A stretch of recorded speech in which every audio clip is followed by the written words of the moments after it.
اس کے پیٹ میں کوئی گندگی ہے تو غسل کرنے والا اس کے پیٹ کو دبا کر کے اس کے پیٹ کی گندگی کو نکال رہا ہے۔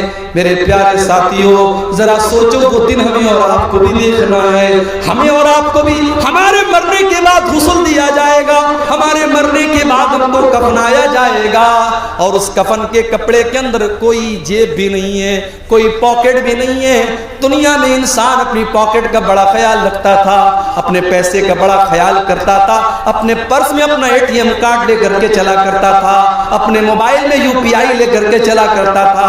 آج قبر میں جا رہا ہے، کوئی ATM کارڈ اس کے کام آنے والا نہیں ہے، کوئی UPI اور فون پے اس کے کام آنے والا نہیں ہے۔ آج خالی ہاتھ وہ دنیا سے جا رہا ہے۔ قبرستان پہنچا، قبر میں اتارا جا رہا ہے، بیٹوں نے بھی مٹی دے کر کے ہاتھ جھاڑ دیا، گھر والوں نے بھی، بھائیوں نے بھی مٹی دے کر کے ہاتھ جھاڑ دیا، گویا کہ سب نے ہاتھ جھاڑ کر کے یہ پیغام دے دیا کہ ہم یہاں تک تو آپ کے کام آ گئے، اب آگے آپ جانیں اور آپ کے اعمال جانیں۔ اسی لیے اللہ کے پیارے نبی فرماتے ہیں یتبع المیت ثلاثۃ، جب انسان کا انتقال ہوتا ہے تو تین چیزیں اس کے ساتھ ہوتی ہیں، مالہ و اہلہ و عملہ۔ ایک تو اس کا مال ہوتا ہے، ایک اس کے گھر والے ہوتے ہیں، اور ایک اس کا عمل ہوتا ہے۔ اللہ کے نبی فرماتے ہیں کہ مال تو مرتے ہی دوسروں کا ہو جاتا ہے۔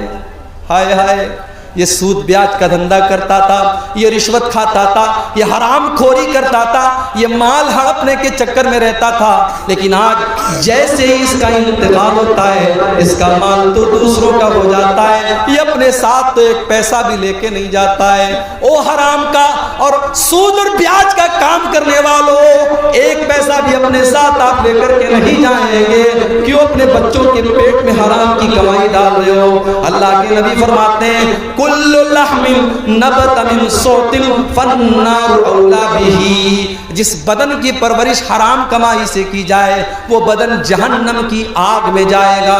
مجھے معلوم ہے کٹیہار اور سیمانچل کے علاقوں میں آج بندھن لون کے نام سے لون کی اسکیم چلائی جا رہی ہے، عورتوں کے نام سے لون لیا جا رہا ہے، اور ایک بڑی تعداد میں مسلمان آج لون لے رہا ہے اور سود اور بیاج کے اوپر قرضے لے رہا ہے۔ میرے پیارے بھائیوں، یہ حرام کی کمائی آپ اپنے گھر میں لا کر کے اپنے بچوں کی آخرت کے اوپر بات کر رہے ہو۔ اللہ کے نبی فرماتے ہیں مال تو مرتے ہی اس کا ساتھ چھوڑ دیتا ہے، گھر والے اس کے کفن دفن تک اس کا ساتھ دیتے ہیں، اس کو نہلاتے ہیں، اس کو کفناتے ہیں، اس کے تجہیز و تکفین تک اس کا ساتھ دیتے ہیں، اس کو قبر میں دفنانے تک اس کا ساتھ دیتے ہیں۔ لیکن جب قبر میں چلا آیا، جب قبر کا سناٹا اور قبر کی تاریکی میں پہنچ گیا تو وہاں پر نہ اس کا مال اس کے کام آئے گا، نہ اس کے گھر والے اس کے کام آئیں گے۔ وہاں پر اگر کوئی چیز کام آئے گی تو اس کا عمل کام آئے گا۔ ہم تو اتنے کٹھور دل ہو گئے، ہم تو اتنے سخت دل ہو گئے کہ آج اپنے مردوں کو مٹی دیتے وقت بھی ہماری آنکھ میں ڈر نہیں ہوتا، ہمارے دل میں ڈر نہیں ہوتا۔ ہم قبرستان جانے کے بعد بھی ہنستے رہتے ہیں، ہم مردوں کو دفنانے کے ٹائم بھی ہنستے رہتے ہیں۔ میرے پیارے ساتھیوں، جب قبرستان جایا کرو، جب کسی کی قبر کو دیکھا کرو تو سوچا کرو کہ وہ انجام آپ کا بھی ہونے والا ہے۔ آج عبدالغفار صاحب کے چاہنے والے بہت ہیں، آج تقریر کے بعد بہت سے نوجوان میرے پاس آتے ہیں، شیخ صاحب ایک سیلفی آپ کے ساتھ لینا ہے، شیخ صاحب ایک فوٹو آپ کے ساتھ لینا ہے۔ بہت سارے لوگ بڑی محبت کے ساتھ آ کر کے کہتے ہیں شیخ صاحب آج تک آپ کو ویڈیو میں دیکھا تھا، آج پہلی بار آپ کو اصلی میں دیکھ رہا ہوں۔ بڑی محبت کرتے ہیں لوگ، بڑی بڑی بڑی باتیں کرتے ہیں، مگر جب میں قبر میں جاؤں گا، جب اللہ کے یہاں میری نیکیاں کم پڑ جائیں گی، میرے گناہ زیادہ پڑ جائیں گے، مجھے کوئی چاہنے والا اور مجھ سے محبت کا کوئی دعویٰ کرنے والا نہ قبر میں میرے کام آئے گا نہ آخرت میں میرے کام آئے گا۔ میرے چاہنے والوں کی بات چھوڑ دو میرے بھائی، میری بیوی میرے کام نہیں آئے گی، میرے بچے میرے کام نہیں آئیں گے، میرے ماں باپ میرے کام نہیں آئیں گے۔ اللہ نے قرآن میں نقشہ کھینچا، یوم یفر المرء من اخیہ، وأمه وأبي وصاحبته وبني. قیامت کے دن انسان اپنی ماں کو دیکھ کر کے بھاگے گا, اپنے باپ کو دیکھ کر کے بھاگے گا, اپنی بیوی کو دیکھ کر کے بھاگے گا, اپنے بچوں کو دیکھ کر کے بھاگے گا. قیامت کا دن تو اس قدر نفسی نفسی کا عالم ہوگا کہ اللہ نے قرآن کے 29ویں پارے میں فرمایا یود المجرم لو یفتدی من عذاب یومئذ ببنی وصاحبته واخیہ. قیامت کے دن انسان یہ کہے گا اے اللہ میرے بچوں کو تو لے لے مجھے چھوڑ دے, میرے ماں باپ کو تو لے لے مجھے چھوڑ دے, اے اللہ میری جگہ میری بیوی کو تو سزا دے دے لیکن مجھ کو چھوڑ دے. لیکن اللہ فرمائے گا نہیں نہیں, ہماری بارگاہ میں ایسا نہیں ہو سکتا. لا تزر وازرۃ وزر اخرى. قیامت کے دن کوئی کسی کا بوجھ نہیں اٹھائے گا. وہ دن ہوگا قیامت کا. اس دن کا ڈر آج ہمارے دلوں سے میرے بھائیوں نکل چکا ہے. حضرت عمر فاروق کو دیکھو, فجر کی نماز پڑھا رہے ہیں. آپ کو تو فجر کی نماز کا پتہ بھی نہیں ہوگا. جلسے میں 1000 لوگ آتے ہیں اور فجر کی جب اذان ہوتی ہے الصلاۃ خیر من النوم کی صدائیں بلند ہوتی ہیں. مسجد میں جا کر کے دیکھو تو 8-10 لوگوں کے علاوہ کوئی نظر نہیں آتا. رات بھر اردو میں اور بنگلہ میں تقریر سننے والے اور بڑے بڑے شاعروں سے اللہ کے نبی کی تعریف سننے والے فجر کی نماز میں خواب خرگوش کے مزے لے رہے ہیں, سو رہے ہیں, اور فجر کی نماز میں وہ حاضر نہیں ہے. میرے پیارے ساتھیوں, نماز کے بغیر آپ اسلام کا تصور بھی کیسے کر سکتے ہیں؟ عمر فاروق مسلمانوں کے خلیفہ ہیں اور فجر کی نماز پڑھا رہے ہیں اور آگے کی صف میں, پہلی صف میں ابو لولو فیروز نام کا ایک آدمی جو پارسی مذہب کا ماننے والا ہے, مسلمان نہیں ہے, پارسی مذہب کا ماننے والا ہے. حضرت عمر کے خلاف اس کے دل میں دشمنی ہے. وہ خنجر لے کر کے آیا ہے اور پہلی صف میں وہ شامل ہے اور اس کا مقصد حضرت عمر کے اوپر اٹیک کرنا ہے.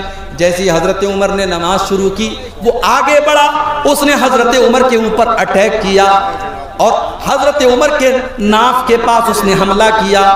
خون کی دھار بہنے لگی, حضرت عمر تڑپ کر کے مصلی کے اوپر گر جاتے ہیں.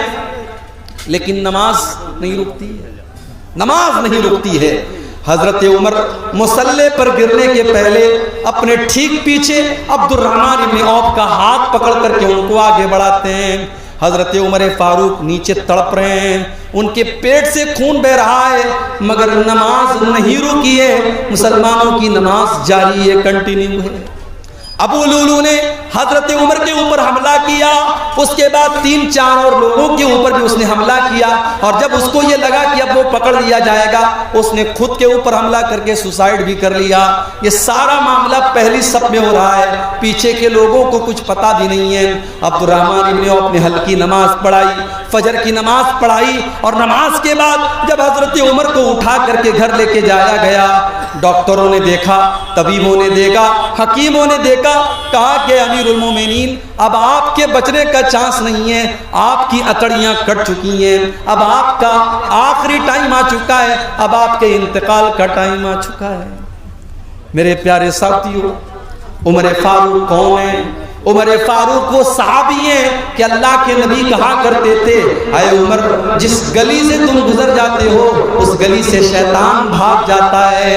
یہ مقام تھا حضرت عمر کا. آج آخری ٹائم ہے, بستر مرگ کے اوپر پڑے ہیں اور چہرے کے اوپر گھبراہٹ کے آثار ہیں, چہرے پر گھبراہٹ کے آثار ہیں. عبداللہ بن عباس آتے ہیں اور کہتے ہیں کہ اے امیر المومنین آپ اتنا گھبرائے ہوئے کیوں ہیں؟ کیا بات ہے, اتنا گھبرائے ہوئے کیوں ہیں؟ اے امیر المومنین آپ تو اللہ کے نبی کے اوپر ایمان لائے, آپ نے اسلام قبول کیا, اور جب اللہ کے نبی کے اوپر آپ اسلام لائے تو آپ نے اسلام کے لیے بہت کارنامے انجام دیے, اور جب اللہ کے نبی دنیا سے گئے تو آپ سے راضی تھے, آپ سے خوش تھے, اور جب حضرت ابو بکر صدیق کا دور آیا آپ نے ان کا بھی ساتھ دیا, اور جب وہ اس دنیا سے گئے تو آپ سے خوش تھے, آپ سے راضی تھے.